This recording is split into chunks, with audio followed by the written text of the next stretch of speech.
खबर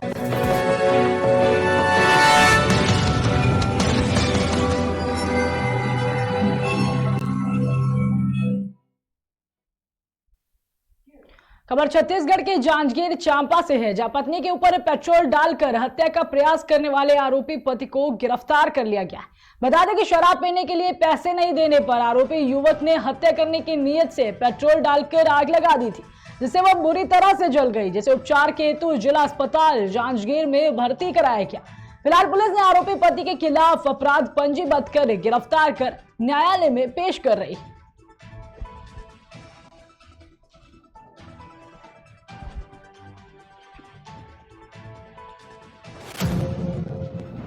वही खबर देवरिया से है, जहां देवरिया हनुमान मंदिर चौराहे से सुभाष चौक पर रामचरितमानस पर टिप्पणी को लेकर स्वामी प्रसाद मौर्य का पुतला दहन किया गया। इस दौरान चाणक्य समाज के प्रदेश उपाध्यक्ष आशुतोष मिश्रा ने बताया कि धार्मिक पुस्तकों का सम्मान होना चाहिए, ऐसा नहीं हुआ तो सभी समाज के लोग आंदोलन पर बाध्य होंगे, जिसके बाद सभी ने एकजुट होकर सरकार से स्वामी प्रसाद मौर्य पर कठोर से कठोर कार्रवाई की मांग की है। देखिए, हमारे सनातन धर्म की जो पुस्तकें हैं, जो ग्रंथ हमारे महापुरुषों ने लिखे हैं, वो काफी तर्क वितर्क करके और काफी समाज का अवलोकन करने के बाद उन्होंने इस चीज को लिखा। उस समय के हिसाब से उन्होंने बहुत ही अच्छी ग्रंथ की रचना की, जिसको हम लोग पूजा अर्चना में यूज करते हैं, प्रयोग करते हैं। उस पर स्वामी प्रसाद मौर्य के द्वारा अभद्र टिप्पणी की गई है, उसको जलाया गया है। इसके खिलाफ हम लोग का ये धरना प्रदर्शन चल रहा है और ये हमारी मांग है भाजपा सरकार से। भाजपा सरकार भी मिली हुई है, नहीं मिली हुई होती तो आज तक उनकी गिरफ्तारी हो गई होती। इसलिए हम सीधे सीधे आरोप लगा रहे हैं भाजपा सरकार पे कि वो जल्द से जल्द गिरफ्तारी करे, नहीं तो हम चाणक्य विचार संस्थान के तमाम लोग पूरे प्रदेश लेवल पे इस धरना को आगे बढ़ाएंगे और दिल्ली से पूरे देश में फैलाया जाएगा इस मांग को। यह कोई मांग हमारी नहीं है। उत्तर प्रदेश सरकार से हम करना चाहते हैं कि स्वामी प्रसाद मौर्य के खिलाफ उचित कार्रवाई की जाए। इस आदमी ने धर्म ग्रंथ का अपमान किया है, इनके ऊपर राष्ट्रीय द्रोह का मुकदमा लगाया जाए और जल्द से जल्द इनकी गिरफ्तारी की जाए, ताकि हम हिंदू धर्म संस्कृति को समझने वाले लोग या सनातन धर्मी सभी लोग हम सभी करते हुए हिंदुस्तान की एकता को जिंदाबाद रखें। ये मांगे कब तक रहेगी आपकी? यह मांगे तब तक रहेगी जब तक इनकी गिरफ्तारी नहीं हो जाएगी। जेलों में बंद अपराधी। खबर जालौन से है, जहां जेल में बंद कैदियों के लिए एक अच्छी खबर है। बता दें कि उत्तर प्रदेश सरकार के कारागार एवं होमगार्ड राज्य मंत्री धर्मवीर प्रजापति ने बजट में जेल में बंद गरीब कैदियों के लिए ई कोच के माध्यम से बड़ी राहत देने की बात की।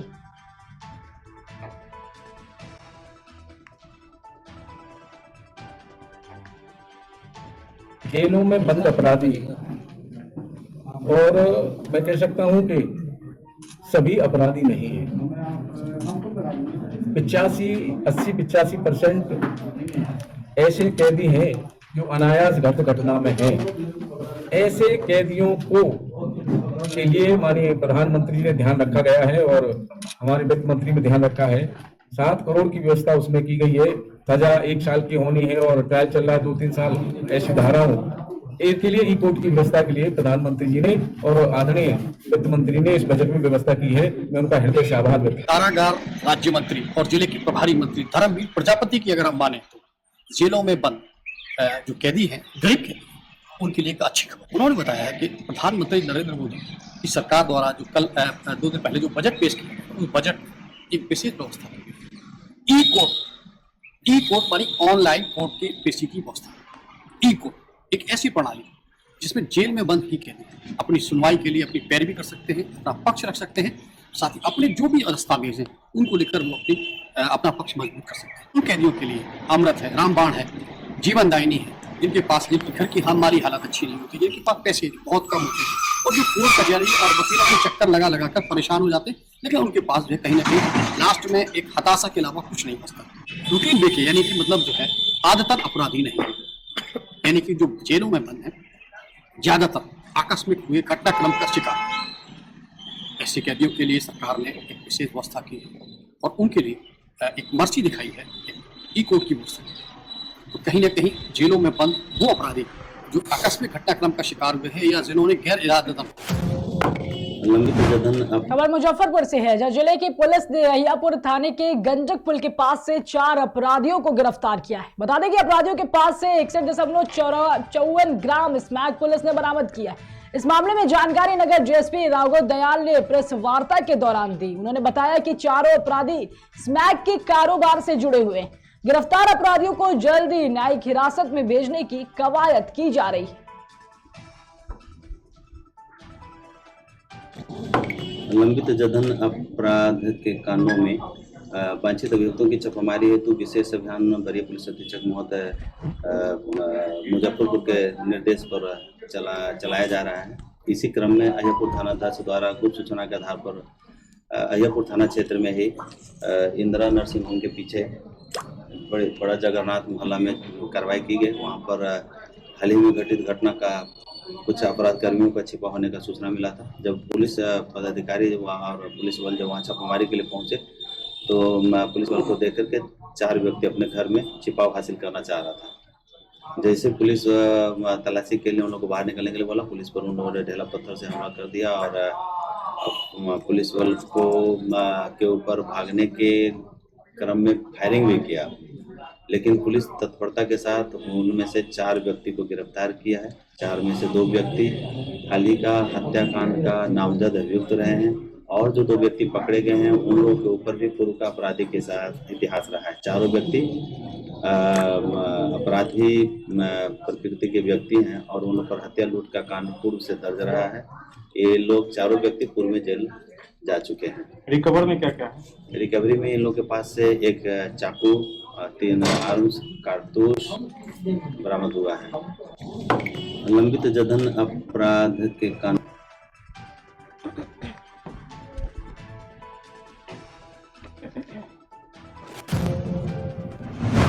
खबर और अय्या से है, जहां अजीतमल क्षेत्र के समाजसेवी डॉक्टर रामपाल प्रजापति ने सामाजिक जन चेतना समिति बाबरपुर के तत्वाधान में संत रविदास जयंती समारोह कार्यक्रम का आयोजन किया। इस कार्यक्रम में मुख्य अतिथि सुरेंद्र नाथ यादव, वही क्षेत्राधिकारी ट्रैफिक समिति के अध्यक्ष डॉक्टर रामपाल प्रजापति ने संत रविदास की जयंती पर समाज को एकजुटता और जातिवाद से समाज को आईना दिखाने का कार्य किया। इस कार्यक्रम में आए हुए अतिथियों और पत्रकार बंधुओं को डायरी पेन भेजकर सम्मानित किया गया। जन चेतना समिति का मुख्य उद्देश्य है कि समाज के हर वर्ग में एक आपसी तालमेल बैठाना। अभी कुछ समय पहले सीरियल देख रहे थे, उसमें जो धर्म के ठेकेदार अपने आप को बताते हैं इन्हें भगवान से कोई वास्ता है नहीं बताते हैं, वो संत रविदास जी को ब्लेम कर रहे थे। उस समय संत रविदास जी ने उनको दिखाया था कि मन चंगा तो कटौती में गंगा। यदि हम सब लोग वास्तविकता भगवान को माने, उनके प्रति सच्ची श्रद्धा सद्भाव रखें तो हम आगे बढ़ेंगे, और अगर हम आगे बढ़ेंगे तो पूरे समाज में एक नई चेतना संचार करेंगे, इससे हमारा समाज आगे बढ़ेगा। सर, मंच का मुख्य उद्देश्य ये है कि इस देश के, इस समाज के हर वर्ग को एक साथ जोड़ना। जब हम संगठित हो जाएंगे तभी देश तरक्की करेगा। समान भाव सबको मां गंगा। हमारे एटा से है, जहां पूर्व जिला पंचायत सदस्य सूर्य प्रताप सिंह एक बार फिर चर्चा का विषय बने हुए। बता दें कि सूर्य प्रताप सिंह हर पूर्णिमा को कासगंज के गचला गंगा घाट पर 51 से अधिक बसों से श्रद्धालुओं को गंगा स्नान कराते हैं, जिसमें 2 से 3 हजार की संख्या में श्रद्धालु गंगा स्नान करने जाते हैं। वही सूर्य प्रताप सिंह ने बताया है कि वह भगवान भोलेनाथ की कृपा व आशीर्वाद से सभी को गंगा स्नान करा रहे हैं। समान भाव सबको मां गंगा के स्नान, दान, ध्यान और समान रूप से मां के श्री चरणों में लोगों को स्नान करवाने का एक परम सौभाग्य मां की कृपा से, बाबा भोलेनाथ के आशीर्वाद से प्राप्त हुआ है, होता है कि सभी माताएं, बहनें, बुजुर्ग, नौनिहाल सभी को समान भाव से एक घाट पे स्नान करवाया। कई सालों पहले आया और छोटे रूप से चल रहा था पहले से, लेकिन पिछले विगत 1 वर्ष से लगभग प्रति पूर्णिमा, और हम हमारी टीम श्रवण गंगा समिति के माध्यम से और निरंतर लोगों को गंगा स्नान करवा रहे हैं। सभी श्रद्धालु पूर्ण प्रेम भाव से आके माँ गंगा के श्री चरणों में डुबकी लगाते हैं। कितनी बसों से आते हैं लोग एटा से? संख्या बल पे है, जितने भी श्रद्धालु हो जाते हैं जहाँ जिस केंद्र पे, वहाँ कभी 20 बस, कभी 25, कभी 40, कभी 12, जैसी जो। अभी जो आज जो बस आई हैं कितनी है लगभग? आज की बस लगभग 18-19 बस होंगी। कब तक ये कार्यक्रम आपका चलता रहेगा? तो चलाने की कोशिश है अनवरत, जब तक भोलेनाथ और माँ गंगा कृपा बनाए रखें, आँख खुलेगी तब तक चलाए रखेंगे। समान भाव। खबर हमीरपुर से है, जहां जनपद के सरीला नगर के संत रविदास धर्मशाला में धूमधाम से जयंती मनाई गई। बता दें कि संत शिरोमणि रविदास की जयंती पर गोष्ठी का आयोजन किया गया। इस गोष्ठी में समाज सेवियों ने संत रविदास की जीवनी पर प्रकाश डाला और चित्र का पुष्प अर्पित किए हैं। इस गोष्ठी में 100 से अधिक स्थानीय लोग मौजूद रहे।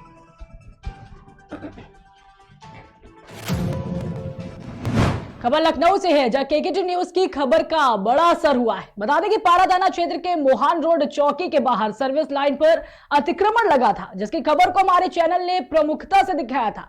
वहीं प्रशासन ने अतिक्रमण को हटाने का कार्य शुरू कर दिया है। मोहान रोड चौकी के बाहर खराब व सीज किए हुए वाहन खड़े रहते थे, जिसके कारण शकुंतला मिश्रा में पढ़ने वाले बच्चों को आने जाने में काफी दिक्कतों का सामना करना पड़ता था। हालांकि अतिक्रमण को हटाने का कार्य शुरू हो चुका है।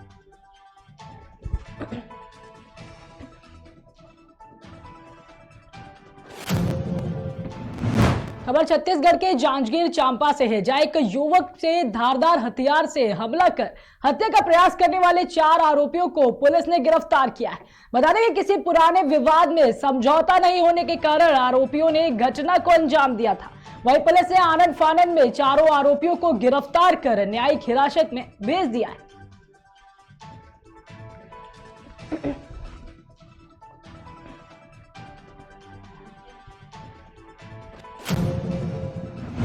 खबर कानपुर देहात से है, जहां कानपुर देहात महोत्सव को लेकर जिला प्रशासन ने जिले के सभी संस्थाओं और व्यापारियों से रुपया वसूला है। बता दें कि जिला प्रशासन ने महोत्सव के लिए उद्योग विभाग, जीएसटी विभाग, परिवहन विभाग, राजस्व विभाग समेत अन्य विभाग के अधिकारियों से चंदा लिया है। इस मामले को लेकर अधिकारियों के दबाव में जिले के लोगों ने चुप्पी साध रखी है। वहीं जिला प्रशासन ने महोत्सव के नाम पर करोड़ों रुपये जमा कर लिए।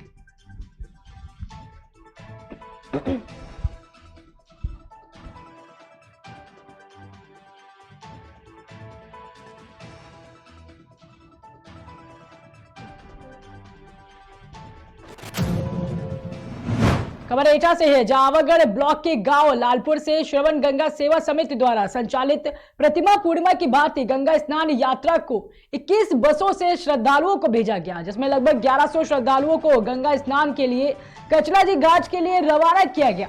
वही समिति के सचिव श्री सूर्य प्रताप सिंह द्वारा बताया गया कि पौराणिक ग्रंथों शास्त्रों के अनुसार माघ पूर्णिमा तिथि पर श्री हरि विष्णु गंगा जल में वास करते हैं, इसलिए इस दिन गंगा में स्नान करने का विशेष महत्व बताया गया है। वही मान्यता है कि इस दिन गंगा जल का स्पर्श करने मात्र से भी मनुष्य को मोक्ष की प्राप्ति होती है।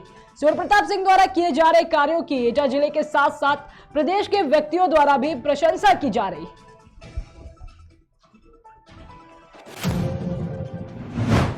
खबर मथुरा से है, जहां राष्ट्रीय स्वयंसेवक के शताब्दी वर्ष पूर्ण होने पर संघ देश भर में कई कार्यक्रम और कार्य के माध्यम से संघ को गांव के अंतिम छोर तक ले जाने का प्रयास किया जा रहा है। इसी कड़ी में कोसी कला में हिंदू इंटर कॉलेज के मैदान नगर एकत्रीय कार्यक्रम का आयोजन किया गया। इस एकत्रीकरण में सैकड़ों की संख्या में स्वयं सेवक एवं नगर के लोग शामिल हुए। वही शामिल होने वालों में 5 वर्ष से लेकर 85 वर्ष के स्वयं सेवक थे। इस कार्यक्रम का प्रारंभ ध्वज प्रणाम से हुआ और समापन संघ प्रार्थना के साथ हुआ।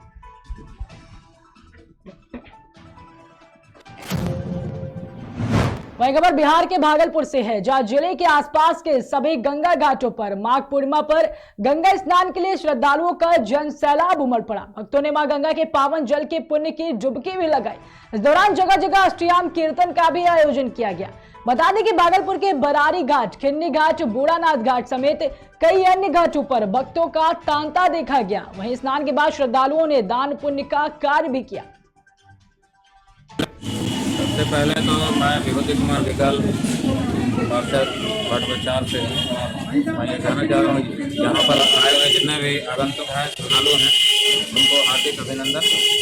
और हमारे नगर परिषद की तरफ से यहाँ समुचित साफ सफाई की व्यवस्था की गई है और भविष्य में सुरक्षा को ध्यान में रखते हुए हम लोगों ने सुरक्षा हेतु सुरक्षा तैराकी मित्र की व्यवस्था की है, करने जा रहे हैं हम लोग।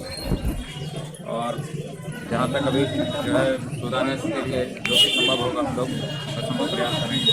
आज माघी पूर्णिमा है और श्री पंचदशना मुना अखाड़ा जगन्नाथ मठ मैं महंत प्रेमानंद गिरी बोल रहा हूँ। और आज माघी पूर्णिमा को बहुत बड़ा एक महत्व होता है। जितना देवी देवता ऋषिगण जो भी थे ये बदल बदल करके भी गंगा स्नान करते हैं, और आज गंगा स्नान करने से बहुत बड़ा पुण्य मिलता है, सब पाप प्रायश्चित होता है। क्षेत्र लोग हानि भंडारा भी करते हैं, लोग आपस में बनाते हैं, एक दूसरे को सभी को खिलाते हैं, और आराम से 14 के दिन जल पूर्णिमा के दिन जल भर करके और बाबा धाम कम से कम सुल्तानगंज में लाखों कांवड़िया आए हुए हैं, और बाबा जगन्नाथ पर भी आ जा रहे हैं, और बराबर सुबह 5 बजे से भीड़ चल रही है, और लाइन से कायदा से और आराम से पूजा लोग करते हैं। लोगों में कोई विवादित ऐसा जो नहीं होता है कि आपस में घमासान, और बढ़िया बेकायदा और प्रशासनिक भी व्यवस्था है जगन्नाथ में। ऐसा मैंने बहुत बढ़िया से और शांतिपूर्वक से माघी पूर्णिमा चल रहा है, और स्नान लोग कर रहे हैं, और बढ़िया से चल रहा है, कोई दिक्कत नहीं। सबसे पहले तो रुकते एक छोटे से ब्रेक के लिए, जल्द हाजिर होंगे।